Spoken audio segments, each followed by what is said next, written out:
Hello friends, मैं अभय कुमार स्वागत करता हूं आपका अपने यूट्यूब चैनल टेक्नो मैथ्स 24/7 में।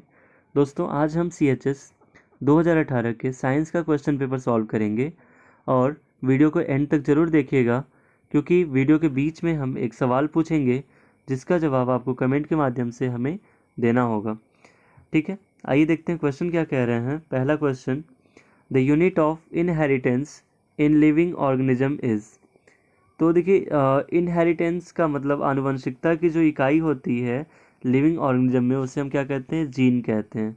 ठीक है, तो इसका जो ऑप्शन हो जाएगा आपका ऑप्शन फर्स्ट हो जाएगा, ऑप्शन फर्स्ट यानी जीन। इसके बाद देखिए नेक्स्ट क्वेश्चन क्या है। A tadpole develops into an adult frog by the process of. ठीक है, तो एक टैडपोल यानी कि मेढक का जो बच्चा होता है उसको हम टैडपोल बोलते हैं। एक टैडपोल एक एडल्ट फ्रॉग में कैसे कन्वर्ट होता है, किस प्रोसेस से? तो उस प्रोसेस को बोलते हैं गाइज हम लोग मेटामॉर्फोसिस। देखिए नेक्स्ट क्वेश्चन की बात करते हैं। Animals and plants whose numbers are diminishing to a level that they might face extinction are termed as. तो ऐसे एनिमल्स या प्लांट जो एक्सटिंक्शन की ओर जा रहे हैं, मतलब ख़त्म होते जा रहे हैं, उनको हम लोग किस कैटेगरी में टर्म करते हैं? तो उनके लिए हम लोगों ने इंडेंजर्ड स्पीसीज की कैटेगरी डिसाइड करी है। आइए नेक्स्ट क्वेश्चन पे चलते हैं। नेक्स्ट क्वेश्चन है, the coloured portion of eye is. Eye का जो कलर्ड पर्सन होता है, मतलब आँख का जो रंगीन भाग होता है, उसे क्या बोलते हैं? देखिए, आँख के रंगीन भाग को हम लोग कॉर्निया बोलते हैं। ठीक है, आइए नेक्स्ट क्वेश्चन पे चलते हैं गाइज। देखिए अगला क्वेश्चन क्या कह रहे हैं। The number of images formed by the two plane mirrors inclined at an angle depends on। देखिए, जो नंबर ऑफ इमेजेस होते हैं टू प्लेन मिरर्स के, वो अगर इंक्लाइंड एंगल पे रखे गए हैं तो वो एंगल पे ही डिपेंड करते हैं। दोनों के बीच का जो एंगल होगा उस पर डिपेंड करेंगे। आइए चेक करते हैं। पहला ऑप्शन क्या है? The nature of material of the mirror. नहीं। दूसरा ऑप्शन है the thickness of the two mirrors. नहीं। तीसरा ऑप्शन है the shape of the two mirrors. ये भी नहीं होगा। चौथा ऑप्शन है the angle between the two mirrors. दोनों मिरर्स के बीच में जो एंगल होंगे, दोनों दर्पणों के बीच में, उस एंगल पे डिपेंड करेगा। नेक्स्ट क्वेश्चन की बात करते हैं। देखिए, who are the primary consumers. तो प्राइमरी कंज्यूमर्स कौन है? ठीक है, मतलब प्राथमिक उपभोक्ता कौन होते हैं? देखिए, प्लांट्स लिखा है ऑप्शन में, ऑमनीवोरस लिखा है, कार्निवोरस लिखा है और हर्बीवोरस लिखा है। प्लांट्स मतलब पौधे, और ओमनिवोरस और कार्निवोरस ये वो जीव होते हैं जो मांस भी खाते हैं। ठीक है, और मतलब देखिए, ओमनिवोरस मतलब दोनों, और कार्निवोरस मतलब केवल मांस वाले, और हर्बीवोरस का मतलब होता है शाकाहारी। ठीक है, यानी कि जो हरी चीज़ें खाते हैं। ठीक है, जैसे पत्ते हो गए, सब्जियां हो गई। ठीक, ये प्लांट्स वगैरह जो भी चीज़ें हैं वो उनको हर्बीवोरस बोलते हैं, शाकाहारी। और यही क्या होते हैं? प्राइमरी कंज्यूमर्स यानी प्राथमिक उपभोक्ता कहलाते हैं। नेक्स्ट क्वेश्चन पे आते हैं गाइस। देखिए नेक्स्ट क्वेश्चन क्या कह रहा है। The fusion of the egg and sperm is called. ठीक है, तो एग और स्पर्म का जो फ्यूजन होता है, जो मिलना होता है, उसे हम क्या कहते हैं गाइस? उसे हम कहते हैं फर्टिलाइजेशन। उसे क्या कहते हैं हम लोग? फर्टिलाइजेशन। तो इसमें जो ऑप्शन होगा आपका ऑप्शन सी, ये करेक्ट हो जाएगा। ठीक है, फर्टिलाइजेशन, एग और स्पर्म सेल का जो फ्यूजन होता है उसे हम लोग फर्टिलाइजेशन कहते हैं। आते हैं गाइस नेक्स्ट क्वेश्चन पे। देखिए, विच of the following cells have irregular shape. कौन सी सेल्स की शेप जो होती है इरेगुलर होती है, मतलब अनियमित शेप होती है इनकी। ठीक है, कहने का मतलब कि कोई भी सेल कहीं से भी बन जाती है। तो ये जो आंसर होगा इसमें, देखिए WBC और अमीबा दोनों का होता है, मतलब ऑप्शन सी करेक्ट हो जाएगा, बोथ A एंड B। ठीक है, इसके बाद आइए बात करते हैं हम लोग नेक्स्ट क्वेश्चन की। नेक्स्ट क्वेश्चन क्या कह रहे हैं 49 में। The animals found in particular area are termed as. ठीक है, कोई भी एनिमल्स जो किसी पर्टिकुलर एरिया में पाए जाते हैं उनको हम लोग क्या बोलते हैं? तो देखिए, उन्हें हम बोलते हैं फौना। उन्हें क्या बोलते हैं गाइस? उन्हें हम लोग बोलते हैं फौना। ठीक है, और इसी तरीके से जो प्लांट्स के किंगडम होते हैं, जो किसी पर्टिकुलर एरिया में पाए जाते हैं, उसे हम लोग क्या बोलते हैं? तो उसे हम लोग गाइस बोलते हैं फ्लोरा। ठीक है, इस तरीके से फ्लोरा और फौना जो होते हैं, ये प्लांट्स और एनिमल्स की कैटेगरीज होती हैं। आइए नेक्स्ट क्वेश्चन पे चलते हैं। अगला क्वेश्चन है आपका, हु डिस्कवर्ड फर्मेंटेशन। ठीक है, फर्मेंटेशन की खोज किसने की थी। देखिए इसका जो आंसर होगा आपका, फर्मेंटेशन की खोज लुईस पास्चर ने की थी। तो इसमें जो आंसर हो जाएगा ऑप्शन सी, ये करेक्ट हो जाएगा। नेक्स्ट क्वेश्चन है, Rutherford's alpha particle scattering experiment was responsible for discovery of. तो रदरफोर्ड के अल्फा पार्टिकल स्कैटरिंग एक्सपेरिमेंट से प्रोटॉन की खोज हुई थी। तो इसमें जो ऑप्शन सी होगा, डिस्कवरी ऑफ प्रोटॉन, ये करेक्ट आंसर हो जाएगा। नेक्स्ट क्वेश्चन की बात करते हैं। देखिए नेक्स्ट क्वेश्चन क्या है, रेयॉन क्या है। तो देखिए रेयॉन जो होता है एक ह्यूमन मेड यानी मैन मेड सिल्क होता है। ठीक है, जो कि वस्त्र वगैरह बनाने में प्रयोग में आता है। तो रेयॉन जो है ये सिल्क, नेचुरल सिल्क नहीं है, ये नेचुरल प्लास्टिक भी नहीं है और सिंथेटिक प्लास्टिक भी नहीं है। ये क्या है गाइस, ये आर्टिफिशियल सिल्क है। इसके बाद देखिए नेक्स्ट क्वेश्चन पे आते हैं, hardness of water is due to the presence of which of the following. निम्न में से किसके उपस्थिति में वाटर में हार्डनेस यानी कठोरता आती है। देखिए आपको भी पता होगा कि वाटर जो होता है दो टाइप का होता है, एक तो होता है आपका सॉफ्ट वाटर और एक होता है आपका हार्ड वाटर। तो हार्ड वाटर जो होता है उसमें कई तरह की अशुद्धियाँ मिली होती हैं। ठीक है, जिसमें कैल्शियम क्लोराइड जो होता है ये वाटर को हार्डनेस की ओर ले जाता है। ठीक है, आइए बात करते हैं हम लोग नेक्स्ट क्वेश्चन की। नेक्स्ट क्वेश्चन क्या कह रहे हैं, correct formula of soap is. Soap मतलब साबुन का जो करेक्ट फॉर्मूला होता है वो क्या होता है। तो देखिए वो होता है C17H35 COONA। इस तरीके से लिखेंगे C17H35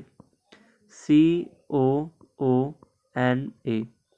ठीक है, ये होता है आपका सोप का फॉर्मूला। इसके बाद आइए बात करते हैं नेक्स्ट क्वेश्चन की, which of the following is an important ore of copper. देखिए कॉपर का जो इम्पोर्टेंट ओर है वो कौन सा है। तो इसमें चार ऑप्शन में से आपका जो मैलासाइट लिखा हुआ है ये कॉपर का इम्पोर्टेंट ओर हो जाएगा। ठीक है, इसका फॉर्मूला होता है Cu2CO30 एंड OH ट्वाइस। ठीक है guys, Cu2CS30 and OH twice. तो इसका ये फॉर्मूला होता है किसका, मैलासाइट का। ठीक है, इसके बाद देखिए नेक्स्ट क्वेश्चन क्या कह रहे हैं, which of the following planets has least period of revolution around the sun. तो देखिए सबसे कम पीरियड ऑफ रिवॉल्यूशन यानी कि रिवॉल्यूशन चक्कर लगाने में सबसे कम टाइम किसको लगता है, कौन से प्लेनेट को। तो इसका आंसर हो जाएगा आपका मरकरी। ठीक है, यानी कि बुध। ठीक, जो कि सन के बहुत नज़दीक है। तो जो सबसे ज़्यादा नज़दीक होगा उसी को रिवॉल्यूशन करने में कम टाइम लगेगा। इसके बाद देखिए नेक्स्ट क्वेश्चन क्या है, in the figure shown angle of reflection is. ठीक है, ऑप्शन है आपका 40 degree, 50 degree, 45 degree and none of this. देखिए इस क्वेश्चन को करते समय थोड़ा सा पेशेंस रखना होगा आपको। Maximum of the students will think कि ये जो 40 डिग्री है, ठीक है, ये इसके बराबर हो जाएगा। ठीक है, तो ये जो रिफ्लेक्शन, एंगल ऑफ रिफ्लेक्शन होगा ये उतना ही होगा। लेकिन यहाँ पे देखिए गाइस थोड़ा सा ध्यान देना होगा हमें कि एंगल ऑफ रिफ्लेक्शन बनता कैसे है। देखिए जैसे इस तरीके से एक मान लीजिए कोई सरफेस है जिस पर से लाइट रिफ्लेक्ट कर सकती है, मतलब एक रिफ्लेक्टिंग सरफेस है। इस पर नॉर्मल हम बना लेते हैं पहले एक, और हमें अगर पता है देखिए ये इंसिडेंट रे होती है और ये जो होती है आपकी रिफ्लेक्टेड रे होती है। यानी इसको हम लोग हिंदी में आपतित किरण बोलते हैं और ये क्या होती है, परावर्तित किरण। तो इस बेसिस पे जो आपतन कोण बनता है आपका ये वाला होता है और परावर्तन कोण ये वाला होता है। ठीक है, इसको हम लोग आई से डिनोट करते हैं और इसको आर से डिनोट करते हैं। और आप जानते हैं कि आई इक्वल टू क्या होता है, आर होता है। Angle of incidence equal to angle of reflection, मतलब आपतन कोण बराबर परावर्तन कोण। तो अगर आपतन कोण और परावर्तन कोण बराबर होगा तो पहले हमें तो ये पता होना चाहिए कि आपतन कोण कितना है, तब तो हम परावर्तन कोण बता पाएंगे। देखिए अगर ये वैल्यू 40 होती है, ठीक है, और ये पूरा नॉर्मल जो होता है, जो पूरा अविलंब होता है ये 90 का होता है। तो अगर ये 40 दी गई है और ये पूरा 90 है तो ये एंगल ऑफ इंसिडेंस कितना हो जाएगा इस, ये एंगल ऑफ इंसिडेंस आपका हो जाएगा 50 डिग्री। और जितना एंगल ऑफ इंसिडेंस होगा उतना ही क्या होगा, एंगल ऑफ रिफ्लेक्शन। तो अगर ये एंगल ऑफ इंसिडेंस 50 है तो एंगल ऑफ रिफ्लेक्शन भी तो 50 ही होगा ना आपका। इस तरीके से यहाँ पे इस क्वेश्चन में जो एंगल ऑफ रिफ्लेक्शन होगा ये कितना हो जाएगा, R इक्वल टू 50 डिग्री। ठीक है, तो इसमें जो ऑप्शन होगा बी ये करेक्ट आंसर हो जाएगा। गाइज थोड़ा सा ध्यान दीजिएगा कि क्या पूछा गया है, ठीक है ना। इस क्वेश्चन में कंफ्यूज करने के लिए ही आपको यहाँ पे 40 दिया गया है। ठीक, वैसे ये कितना हो जाएगा 50, तो एंगल ऑफ इंसिडेंस 50 और एंगल ऑफ रिफ्लेक्शन भी कितना हो जाएगा आपका 50 हो जाएगा। ठीक है,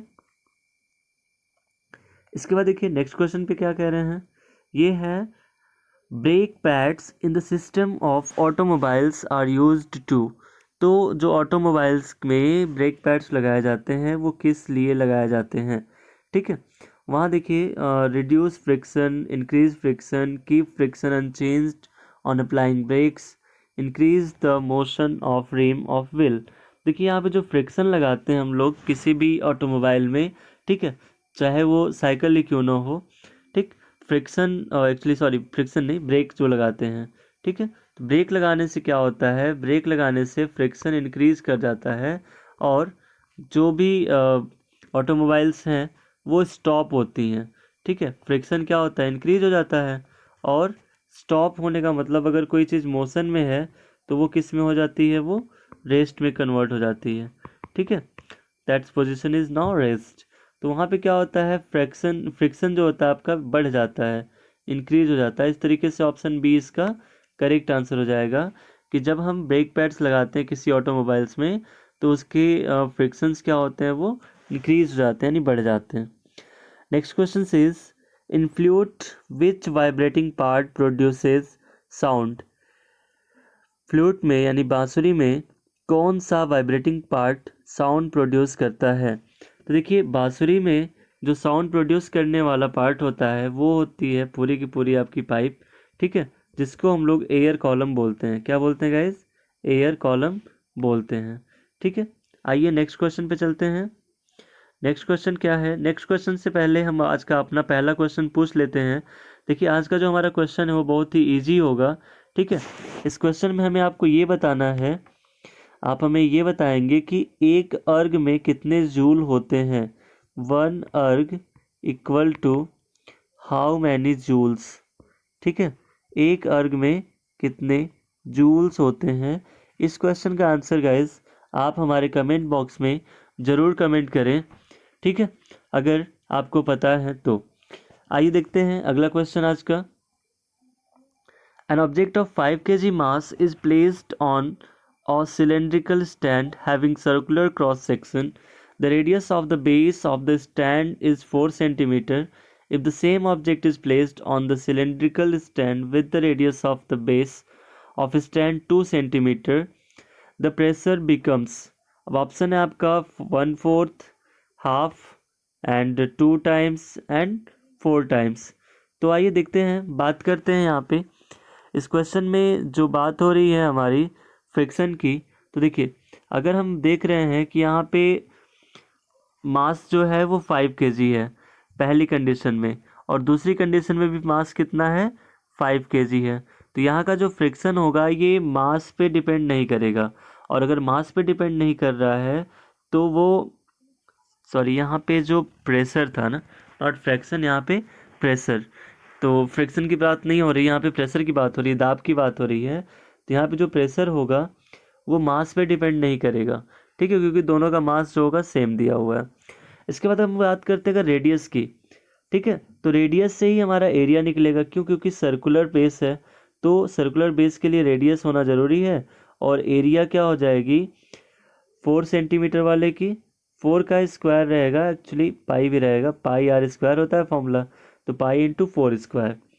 और अगर हम बात करते हैं दूसरे सिलेंड्रिकल सरफेस की, ठीक है, तो ये कितना है इसका 2, मतलब इसका जो सर्कुलर फेस है ये कितना है 2 है, तो इसकी जो एरिया होगी वो कितनी हो जाएगी पाई इंटू 2 का स्क्वायर।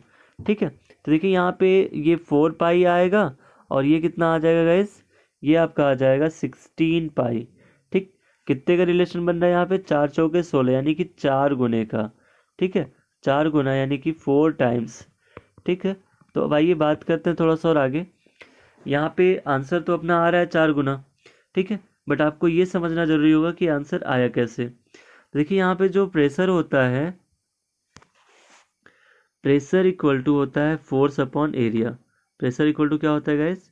फोर्स अपॉन एरिया, ठीक है। अगर हम देखें फोर्स, तो फोर्स क्या था? मेंटेन था। इसके बाद देखिए यहाँ पे क्या हो रहा है, अगर हम लोग एरिया को इंक्रीज कर रहे हैं तो प्रेशर क्या हो जा रहा है? डिक्रीज हो जा रहा है ना, क्योंकि इनके बीच में क्या है?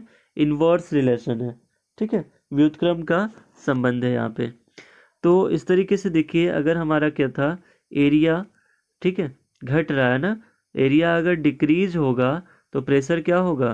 प्रेशर अपना इंक्रीज होगा, ठीक है।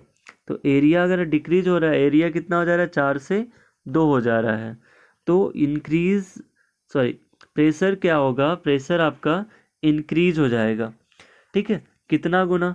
अब देखिए कितना गुना के लिए क्या करेंगे, हमारा जो एरिया का फॉर्मूला होता है पाई आर स्क्वायर होता है, इसलिए बस हमें रेडियस के स्क्वायर से मतलब है, पाई से भी मतलब नहीं है, क्योंकि पाई क्या होगा यहाँ पे? पाई कांस्टेंट हो जाएगा।